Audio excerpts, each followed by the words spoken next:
In this video, we'll solve more radical equations, and we'll talk more about extraneous solutions. If we had the square root of x equals -5, if we're talking just principal square root now, there's no way this is true because the principal square root is always going to give us the positive answer. However, if we were to work this out, square both sides, we get x equals 25. But if we go back and plug that back in, the square root of 25 is 5, the principal square root is, and 5 doesn't equal -5. So that's actually false. We would call this an extraneous solution right there, and thus that equation would actually have no solution. So let's solve some equations that may have extraneous solutions. We square both sides, k plus 1 squared, the square root goes away. On the other side, we can multiply this out, FOIL, box, however you want to do it, but it's always going to be equal to k squared plus 1, and then multiply these two in the middle together. -1 times k is -k, and we multiply that by 2. At this point, we have a quadratic equation, so we move the -k and the 1 over.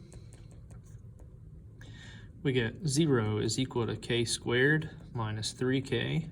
The 1's here cancel. We can factor out a k. We're left with k minus 3 is equal to 0. So our possible solutions would be k equals 0 or k equals 3. We need to plug those back in and check and see which one works. If we plug in 0, 0 plus 1 is 1. So we get 1 is 1 equal to 0 minus 1 is -1. Well, the square root of 1.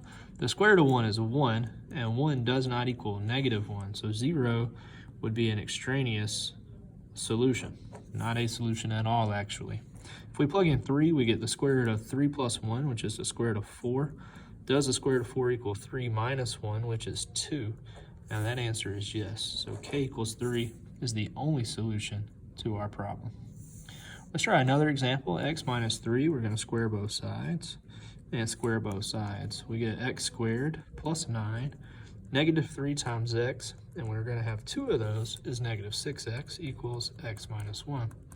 Subtract x from both sides, add 1 to both sides. We get x squared minus 7x plus 10 is equal to 0. We can then multiply -2 and -5 to get 10, and those are going to add to give me -7. So our possible solutions would be 2 and 5. We plug those back in. If we plug 2 back in, we get 2 minus 3. 2 minus 3 is -1. Does -1 equal the square root of 2 minus 1? The square root of 2 minus 1 is 1, and 1 doesn't equal -1. So x equals 2 would be extraneous, so not actually a solution.